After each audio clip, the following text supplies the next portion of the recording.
하나님의 말씀 보겠습니다. 에스라서 10장 1절에서 17절까지 말씀입니다. 에스라서 10장 1절에서 17절까지 말씀 보겠습니다. 구약성경 724페이지, 725페이지 되겠습니다.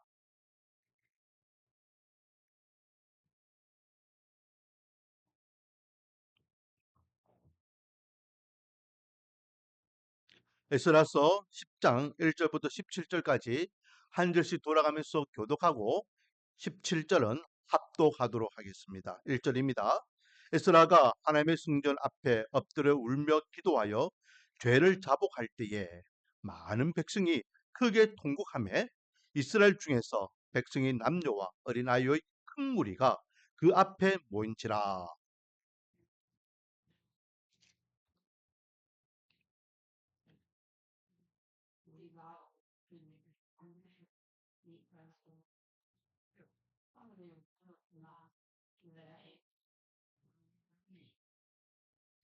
곧 내 주의 교훈을 따르며 우리 하나님의 명령을 떨며 준행하는 자의 가르침을 따라 이 모든 아내와 그의 소생을 다 내보내기로 우리 하나님과 언약을 세우고 율법대로 행할 것이라.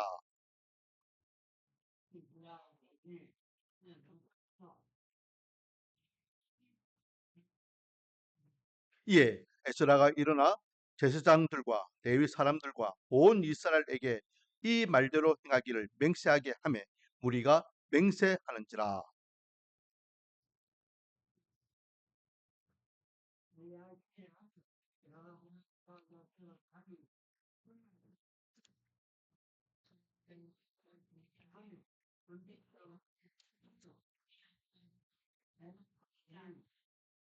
유다와 예루살렘에 사로잡혔던 자들의 자손들에게 공포하기를 너희는 예루살렘으로 모이라.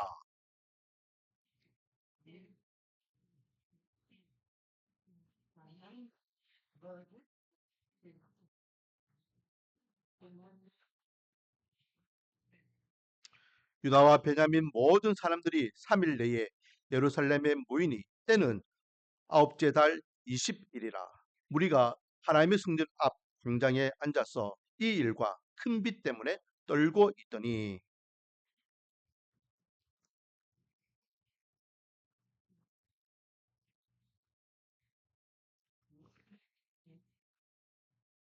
이제 너희 조상들의 하나님 앞에서 죄를 자복하고 그의 뜻대로 행하여 그 지방 사람들과 이방 여인을 끊어버리라 하니,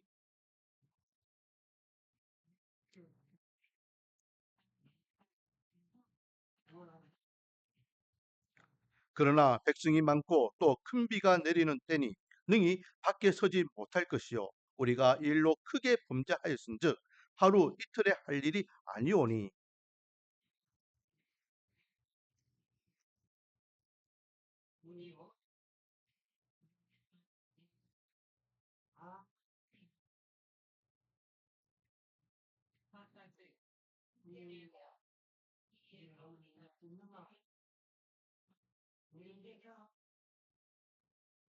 오직 아사헬의 아들 요나단과 디가의 아들 야스야가 일어나 그 일을 반대하고 무슬람과 레위 사람 삽부대가 그들을 돕더라.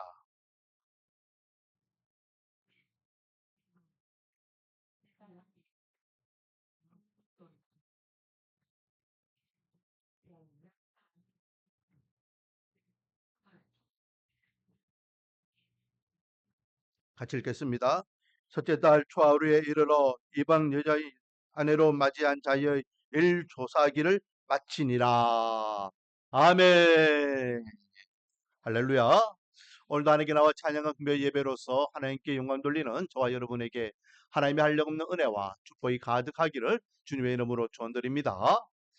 오랜만에 우리가 구호를 외쳐보기를 원합니다.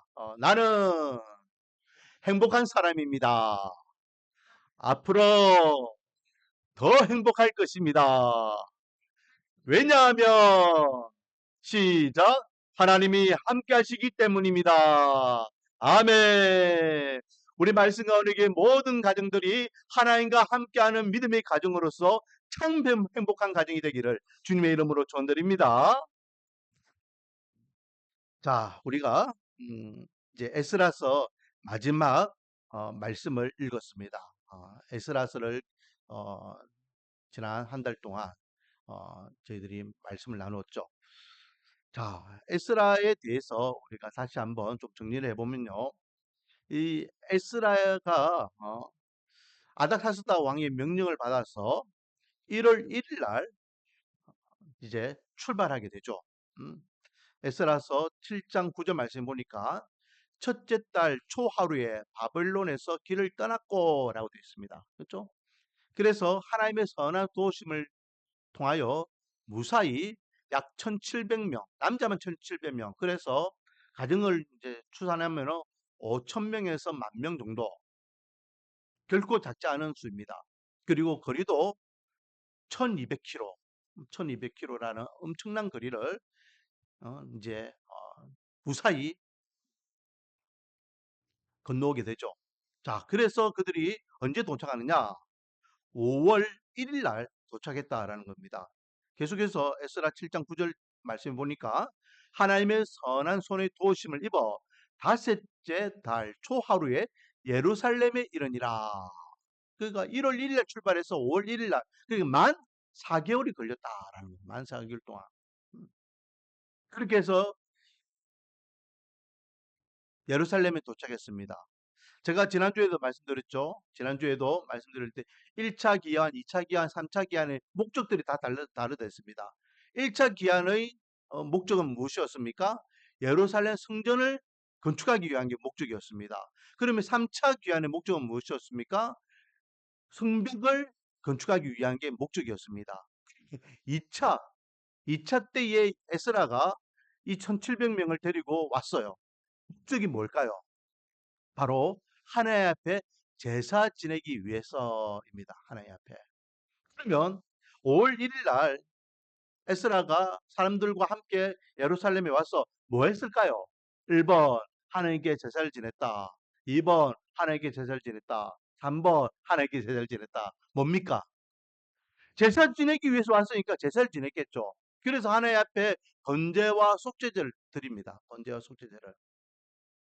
그리고 하나님 앞에 에스라가 통곡하고 자복하죠. 하나님, 이 나라가 망한 이유가, 우리 민족이 망한 이유가 하나님의 죄 때문입니다. 하나님 앞에 우리가 죄를 지었음을 용서하여 주십시오. 그리고 하나님의 은혜 가운데 다시 한번 기회를 주셔서 성전을 건축하게 하시고 예배를 드릴 수 있도록, 하나님께 제사를 드릴 수 있도록 은혜 주시니 감사합니다. 하나님, 또다시 이런 죄를 짓지 아니하도록, 또다시 하나님 앞에 범죄하지 아니하도록, 그래서 또다시 우리가 하나님의 성전이 파괴되고 뿌리 흩어짐을 당하지 아니하도록 은혜를 주소서라고 하나님 앞에 대성회를 이제 열어요.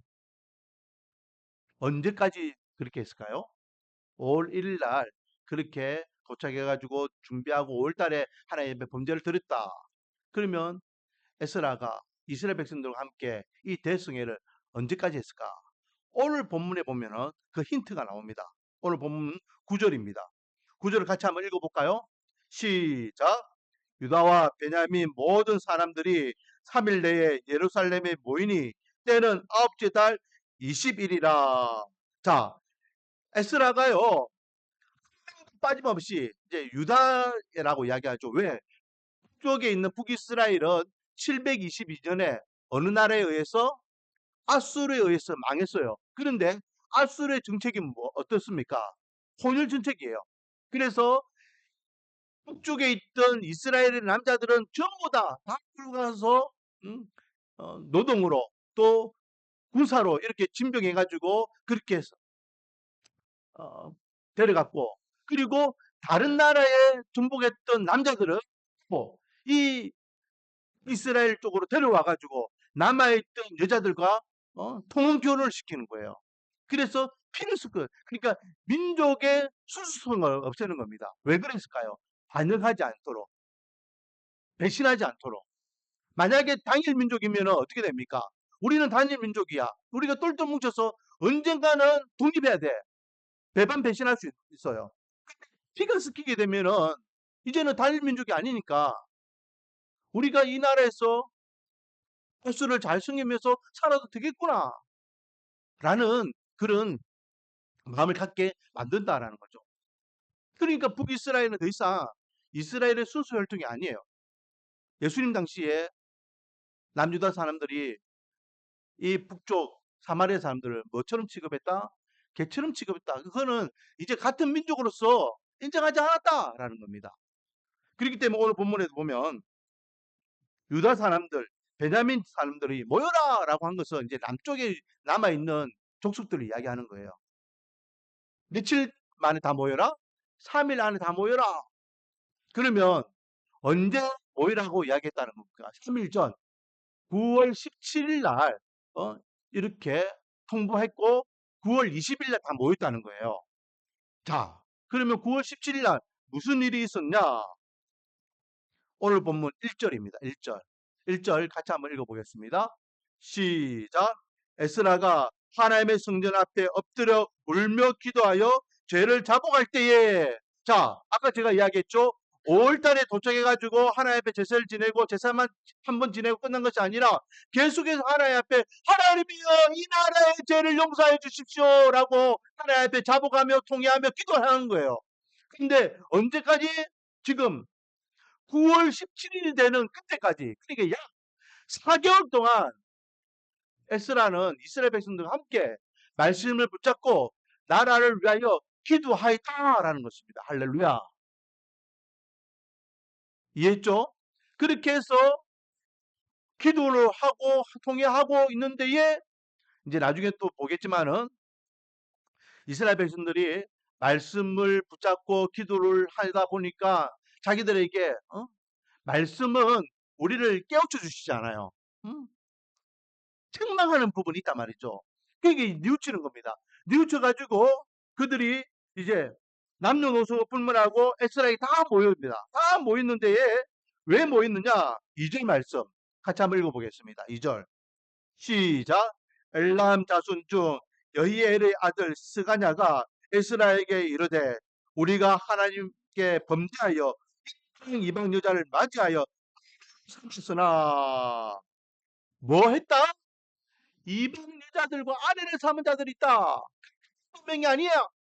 위에서부터 밑에까지 남녀 높고 낮음이 없이 사람들이 많이 그렇게 했다라고 하면서 그들이 정말로 하나님 앞에 자복하는 마음으로 에스라에게 토로하는 겁니다. 이 이야기를 들은 에스라가요 수염을 쥐뜯고 머리를 쥐뜯고 옷을 겉옷과 속옷을 다 찢었다 했어요. 너무 답답하니까 옷이 겉옷을 다 찢고 속옷을 찢었다면 겉옷이 이미 찢어가지고 내팽개 찢고 속옷도 다 찢었댔어요. 그러니까 뭐 완전히 온몸이 다 드러날 만큼 그만큼 지금 에스라가요 통해하는 겁니다. 자, 그때에 사람들이 이야기하죠. 우리가 하나님 앞에 죄를 지었습니다. 인정합니다. 이제 이 모든 것들을 우리가 하나님 앞에 다 돌이키기를 원합니다. 우리가 결혼했던 처자식들, 그러니까 이방 여자와 그 소생들을 다 내보내겠습니다. 라고 맹세해요. 그러니까 에스라가 너희들이 맹세 진짜 하나님 앞에 맹세하겠니? 우리 하겠습니다. 그렇게 하겠습니다. 라고 해요. 자, 그렇다면 다 모여라. 3일 안에 빠지면 다 모여라. 만약 모이지 아니하면 우리 무리 가운데서 추방하겠다. 자, 8절. 누구든지 방백과 장로들의 훈시를 따라 3일 내에 오지 아니하면 그 재산을 정벌하고 사로잡혔던 자의 모임에서 쫓아내리라. 사로잡혔던 자들의 모임은 뭡니까? 바벨론으로 폴로 끌려갔던 그 모임. 그들이 다시 돌아왔잖아요. 그 무리들, 자기들의 어떤 무리들에서 쫓아내겠다, 추방하겠다 이 말이에요. 그래서 3일 지난 9월 20일 날 그들이 다 모였습니다. 다 모여서 이제 그들과 대화를 하고 이야기를 하면서 자, 뭐 합니까? 전수조사하자, 전수조사. 음. 과연 우리 이스라엘 백성들 가운데 이방 여자들과 결혼해가지고 아내를 맞이하고 자식을 낳은 가정이 몇 명인지 한번 전수조사해보자. 그래서 언제 전수조사를 했냐?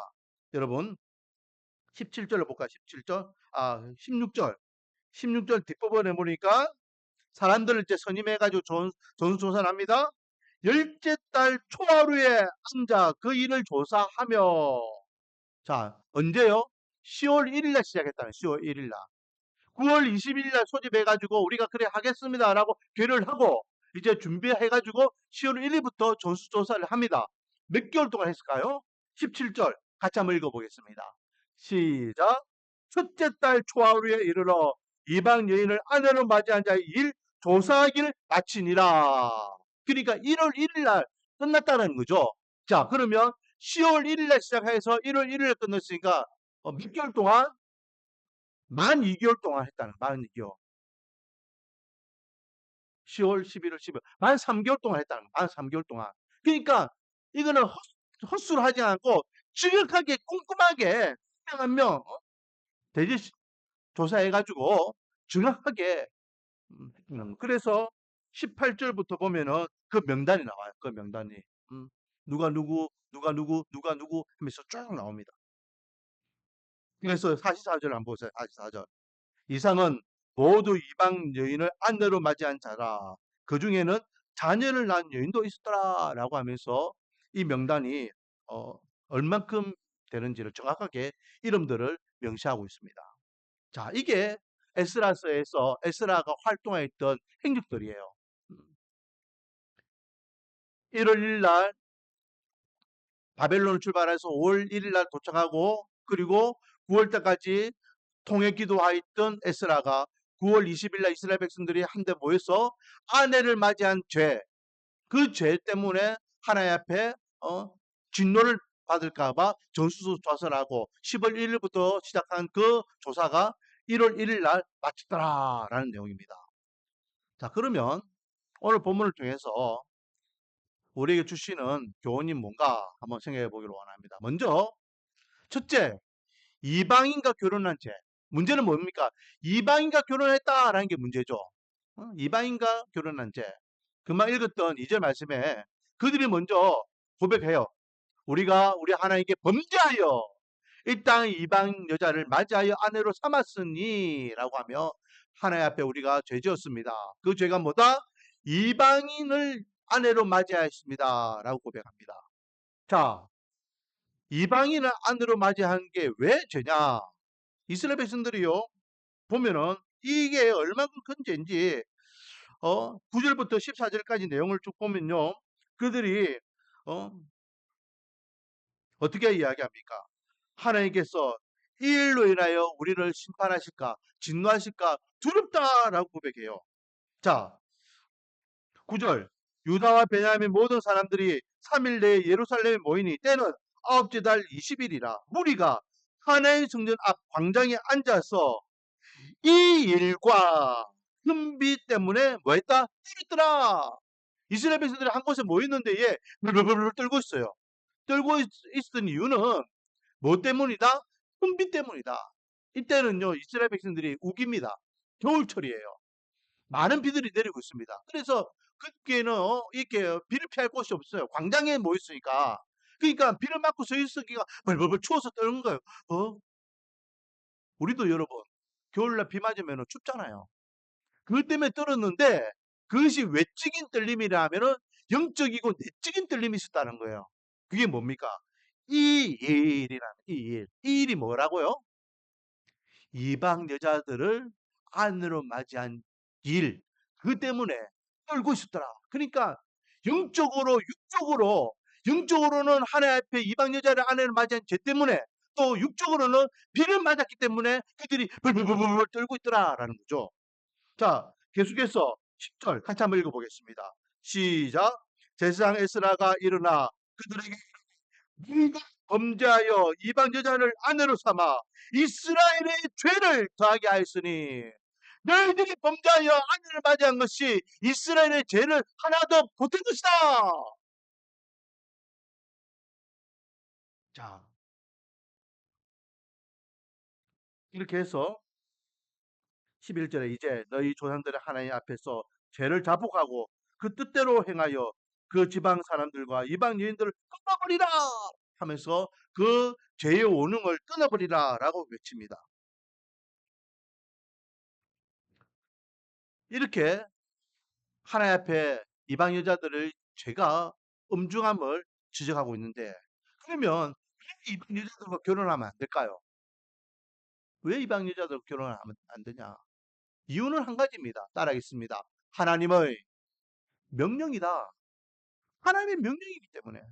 신명기 7장 3절 4절 말씀이에요. 신명기는 이스라엘 백성들이 가나안 땅에 들어가기 전 모압 평지에서 하나님께서 모세에게 주셨던 말씀이에요. 앞으로 너희들이 가나안 땅에 들어가면 이렇게 하라. 하나님의 백성으로서. 그래서 신명기라는 것은 다시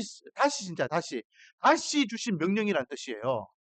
여기에 7장 34절 말씀 보면 또 그들과 혼인하지도 말지니 내 딸들을 그들의 아들에게 주지 말 것이요 그들의 딸도 내 며느리로 삼지 말 것은 그가 내 아들을 유혹하여 그가 여호와를 떠나고 다른 신들을 섬기게 하므로 여호와께서 너희에게 진노하사 갑자기 너희를 멸하실 것임이라. 자, 하나님께서 분명히 명령하셨습니다. 너희들은 그 땅에 들어가면 너희 아들들을 그들에게 사위로 주지도 말고 그들의 딸들을 며느리로 데려오지도 말사 하셨습니다. 여러분, 하나님의 명령입니다. 지켜야 됩니까? 지켜야 됩니까? 지켜야 됩니까? 반드시 지켜야 되겠죠. 그러면 하나님께서 왜 이런 명령을 주셨을까요?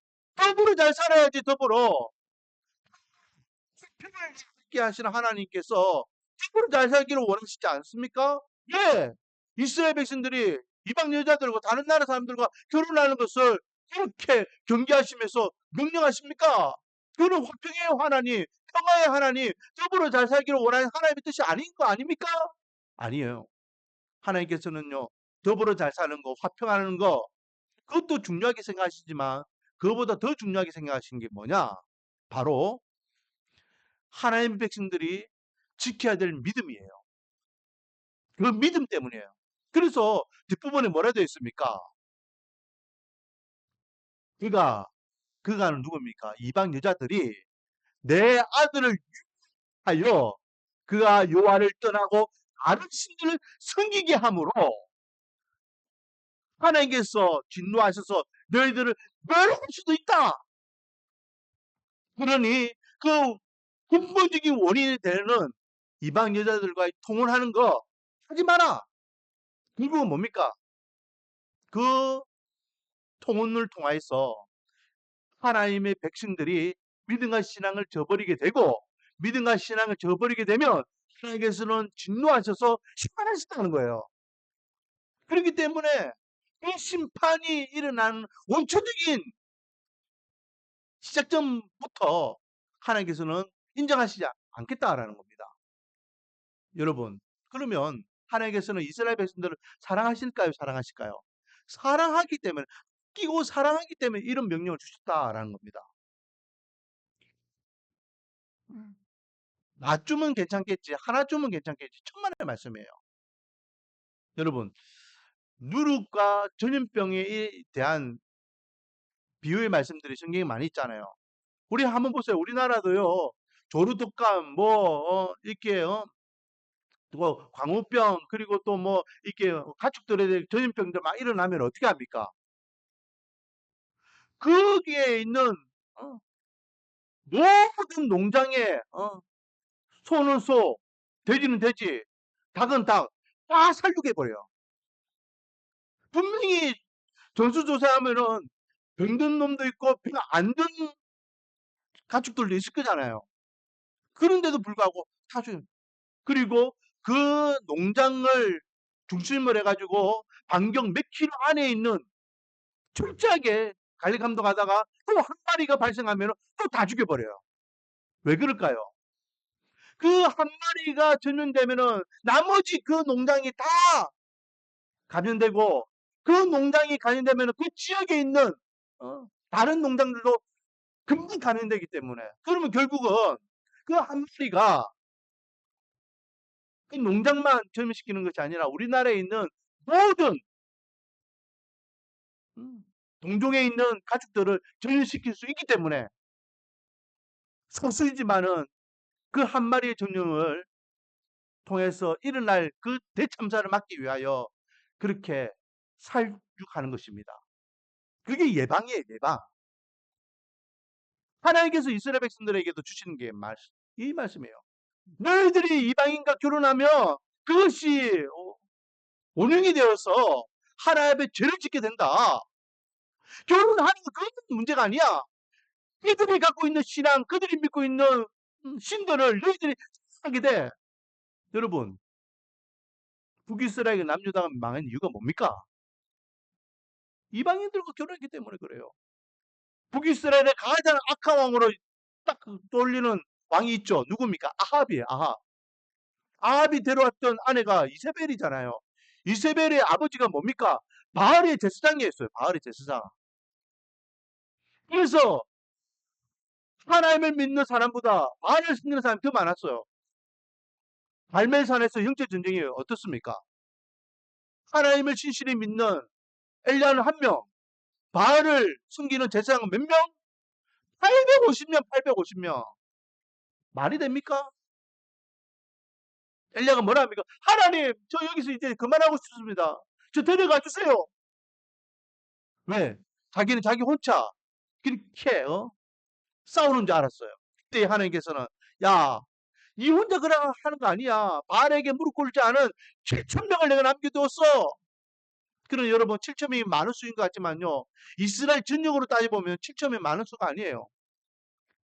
사람들의 입장에서는 다 바알을 숨기지 하나님을 숨기는 사람은 찾아보기 힘들 만큼 시대가 그렇게 해졌다라는 거예요.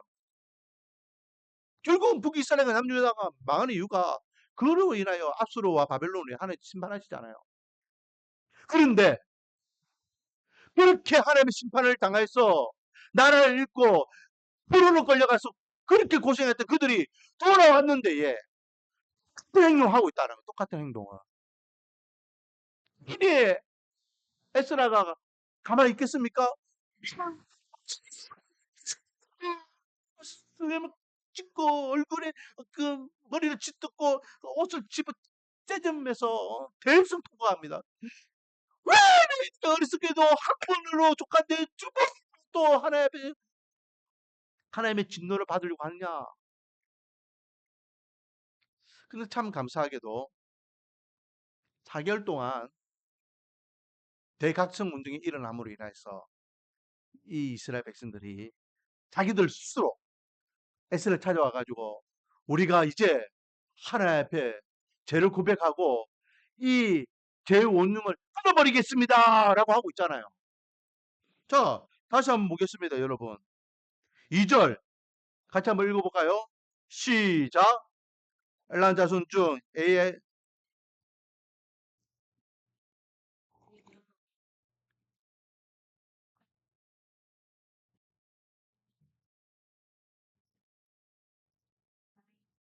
아내로 삼았습니다. 우리 하나님 죄를 지었습니다. 그런데 그 다음에 뭐라 합니까? 그런데 아직 우리에게 소망이 있습니다. 소망이 있습니다. 왜? 자, 계속해서 3절 시작. 곧 내 주의 교훈을 따르며 우리 하나님의 명령을 떨며 준행하는 자의 가르침을 따라 이 모든 아내와 그의 소생을 다내 우리 하나님을 쓰고 뜻이라 하나님의 말씀에 입각하여서 우리가 이 이방 여자들 그리고 그의 자식들을 여러분 이방 여자와 그의 자식이 누굽니까? 내 아내와 내 자식이에요. 내 아내와 내 자식을 다 끊어버리겠습니다. 내보내겠습니다. 라고 고백해요. 여기서 그들은 하나님의 백성으로서 믿음과 신앙을 지키겠다라고 결단하는 것이죠. 두 번째 교훈이 그겁니다. 따라하겠습니다. 황골탈퇴의 신앙. 바로 이게 황골탈퇴의 신앙이에요. 여러분, 내 사랑하는 아내, 남자들은요, 애부터 할아버지들까지 어떤 여자를 좋아하는지 아십니까? 어, 중고등부 애들이 어떤 여자를 좋아할까요? 이쁜 여자. 청년들은 어떤 여자를 좋아할까요? 이쁜 여자. 3, 40대는 어떤 여자를 좋아할까요? 이쁜 여자. 7, 80대는 어떤 여자를 좋아할까요? 이쁜 여자. 남자들의 본성은요, 이쁜 여자를 좋아해요. 그리고 이쁜 여자이기 때문에 결혼했습니다. 우리 진사님에게는 우리 김용인 사님이 가장 이쁜 여자일 줄 믿습니다. 저에게는 우리 은주 씨가 가장 이쁜 여자입니다. 우리 하주사님은 우리 오미자 근사님이 세상에서 가장 이쁜 여자입니다. 자, 아무나 결혼하지 않아요, 남자들은요. 자기 마음에 드는 여자와 결혼해요. 그러면 이방 여자와 결혼했다는 이 말은 사랑하는 여자예요. 그리고 그렇게 가정을 일구면서 자녀를 낳았어요. 그런데 내 사랑하는 아내와 내 사랑하는 아들과 딸을 내친다? 쉬운 일일까요? 하나님의 말씀이 있기 때문에 내가 신앙을 지켜야 되기 때문에 내 자식을 내가 어떻게 둬라? 쉬운 일일까요? 천만의 말씀. 여러분에게 한번 그렇게 하라고 하면 하시겠습니까? 쉬운 일이 아니에요. 그들이 그렇게 하겠다고 결단한 거 쉬운 일이 아니에요. 그래서 에스라가 뭐라 합니까? 너희들이 그렇게 맹세하고 결단한다고 다시 한번 제사장들 앞에서 레위 사람들 앞에서 다시 한번 맹세해봐. 그래 하겠습니다. 그래 하겠습니다. 하나님 앞에 맹세하는 거예요.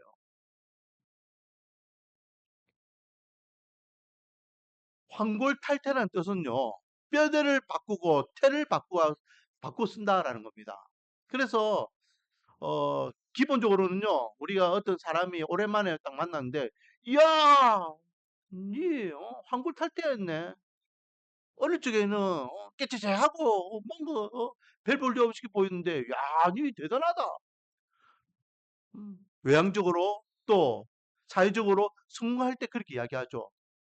또 낡은 제도나 관습 따위를 고쳐 모습이나 생태계를 새롭게 바꾸는 것을 말하는 겁니다. 일례로 우리나라의 대기업의 모 회장이 그런 말을 했죠. 회사에 위기가 있었습니다.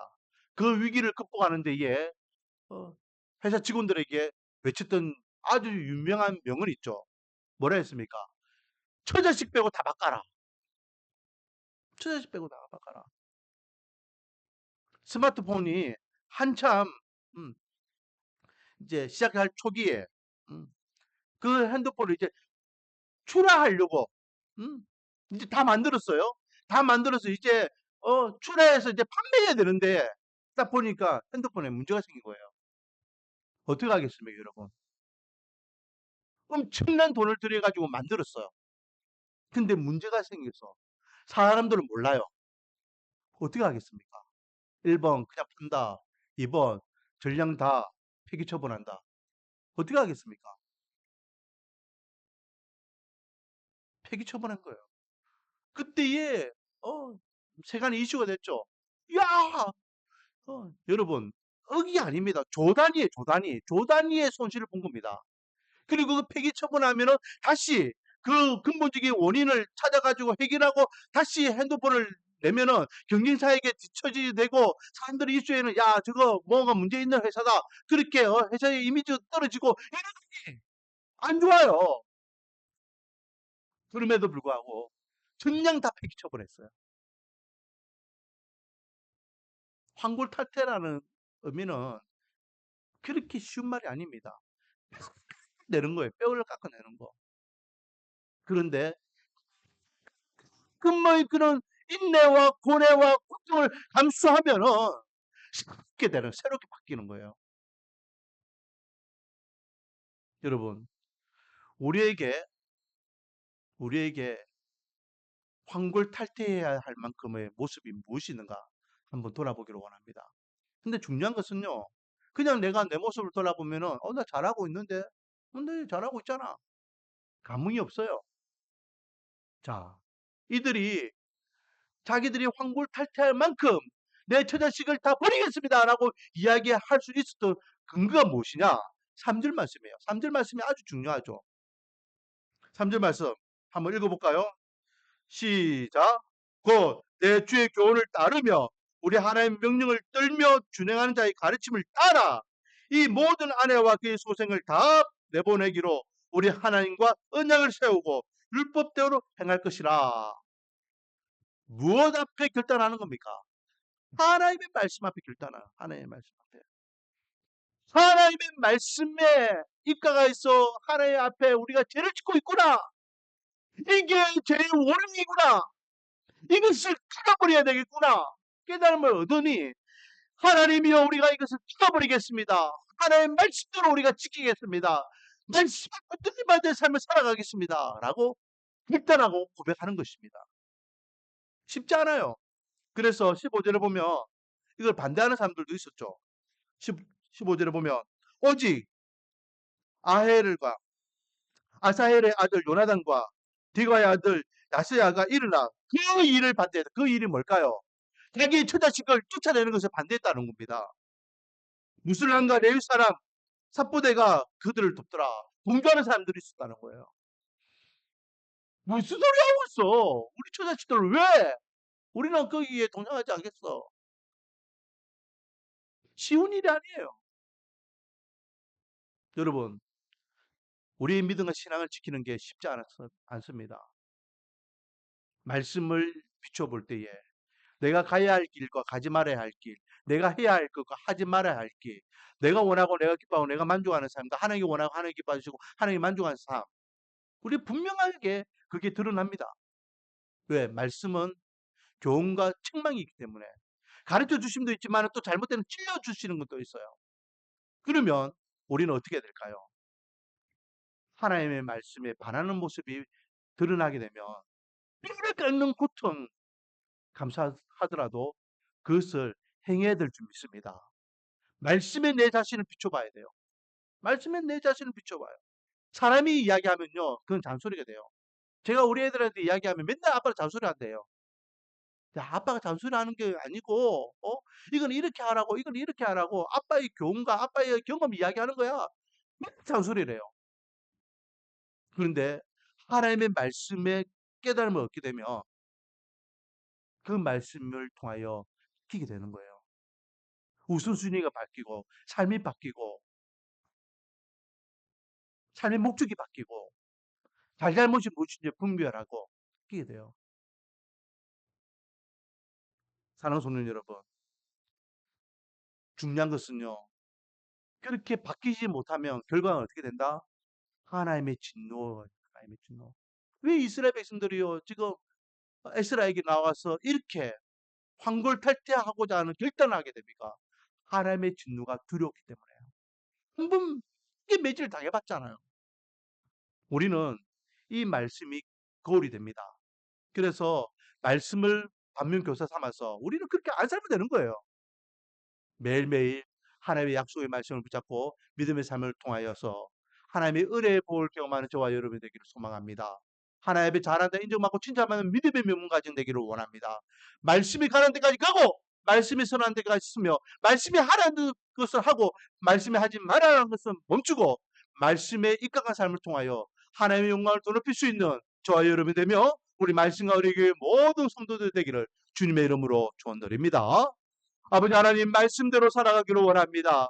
말씀에 입각하여서 우리가 때로는 홍골탈퇴할 만큼의 결단과 희생과 또 하나님의 감수해야 될 것들이 있습니다. 하지만 말씀에 입각하여 살아갈 때에 그것이 은혜의 복이고 진정한 축복임을 알고 하나님의 백성답게 하나님께서 원하시고 하나님 기뻐하시고 하나님께서 만족하시는 신실한 믿음의 삶을 살아갈 수 있도록 은혜와 복을 다하여 주시옵소서. 예수님의 이름으로 기도드립니다. 찬양 드리겠습니다.